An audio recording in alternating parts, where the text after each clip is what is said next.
नमस्कार, मी रामेश्वर वेंजने, उपविभागीय पोलीस अधिकारी, नांदेड शहर। आज दिनांक 20/11/25 रोजी पोलीस स्टेशन भाग्यनगर येथे पीडितेच्या आईने तक्रार दिलेली आहे की त्यांच्या 7 वर्षाच्या मुलीवरती काल दिनांक 19/11/25 रोजी ती शाळेमध्ये असताना एका शिक्षकाने अतिप्रसंग केलेला आहे।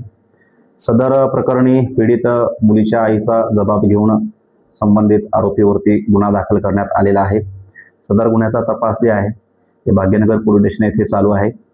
या प्रकरणावरती आपल्या जिल्ह्याचे पोलीस अधीक्षक माननीय श्री अविनाश कुमार सर यांनी सूचना दिलेल्या आहेत की सदरचा जो तपास आहे हा SOP प्रमाणे करण्यात येऊन जे काही सर्व पुरावे आहेत ते तात्काळ पोलिसांतर्फे नोंदविण्यात येतील आणि सदरचा जो गुन्हा आहे यामध्ये जे समाविष्ट आरोपी आहेत त्यांना तुर्तास ताब्यात घेतलेला आहे। आरोपी ताब्यात आहे, अटकेची कारवाई सुरू आहे।